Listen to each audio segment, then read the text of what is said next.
Hello, everyone, and welcome to the showcase of Zero Omega, the Ultimate Legacy Definitive Remaster.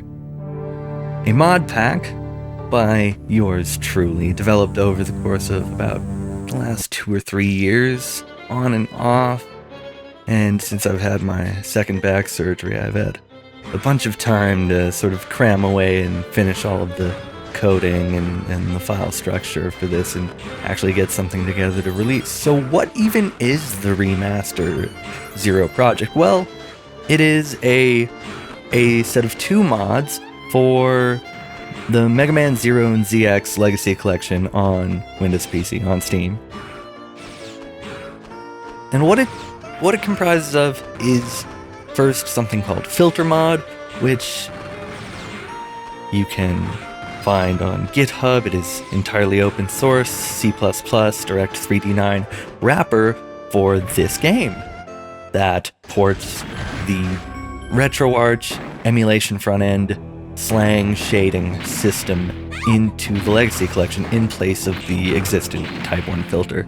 And as you can see in the gameplay footage, I've left toggles for everything from that third-party shader to also toggling cutscene transparency with a blending composite shader, because the game doesn't just sort of get emulated, it's actually natively put together with sprites and layers, so putting this through a shader was a very, very difficult. But you can also control the effects layer and flashes itself. All of this is configurable in the INI, and the INI file contains up to about, I think, 10 presets is what I did it by default. At the very least, it will force the pixel art to scale off of an integer. So, perfect pixel scaling, no stretching like the game does normally. But you can take it much further and do screen effects, make it look like an LCD or a handheld, make it look like an old CRT, upscale the art so it's all smooth, make it look drawn and animated, make it look just like a 16 or a 32-bit game with pixel art. I'm just showing off some of my favorites, which are scale effects and LCD, PSP, XPRZ, Freescale, all of those. And then the second mod is what I call compiled OST. So there are OST mods that have existed and replaced the game's music files with remastered versions. But I always thought there was something missing from every single iteration of the collected OSTs, and that is the fact that you have all of these different OST track files, songs that come from all these different places.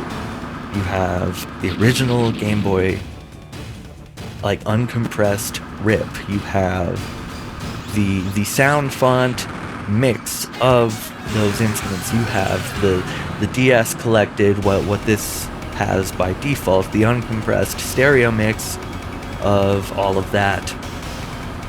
You have the CD remasters, you have Mythos, Resident V, and the Electronica recreations from the Legacy Collection. And there was really just the missing opportunity to, instead of just have a music player in like the menu like they did for the Legacy Collection, to have an option to change out the stage music. So that's basically what I did here. I went through and listened to every single iteration, up to 7, of all of the different, usually 4 or 5, I think, per track, but up to 7 iterations per track for the really big popular ones. And I compiled it all to the highest fidelity, to the most nostalgic and authentic, to how it's remembered, to whatever suits the gameplay and the listening experience the best. And I added all kinds of options. If for whatever reason you disagree with my decisions, that's all in the mod doc. included. It's all in the guide. You can read up on that if you want to and swap it out with all manner.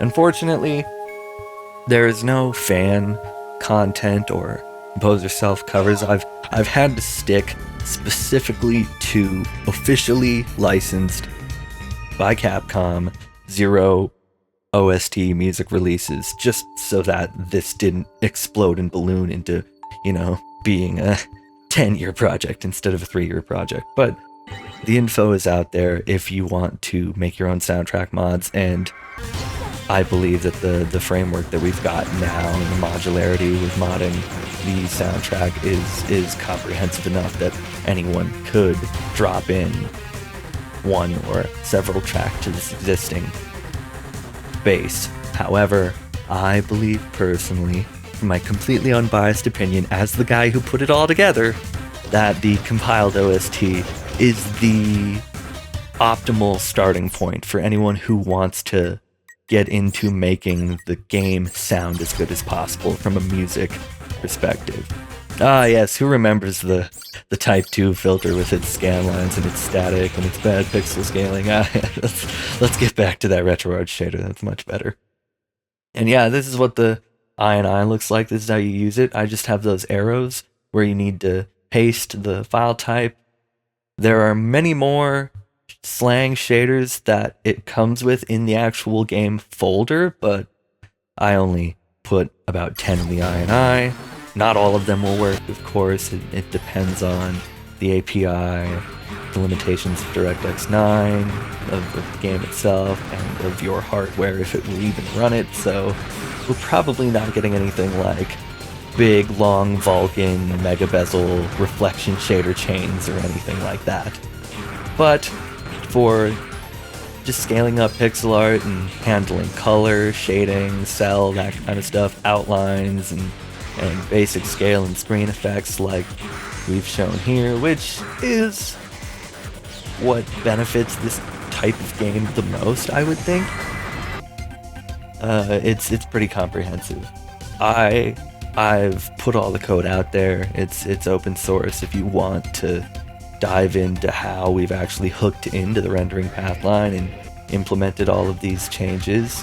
And if you want to go ahead and patch something like CRT Royale to work with this, I'm sure it could be done with enough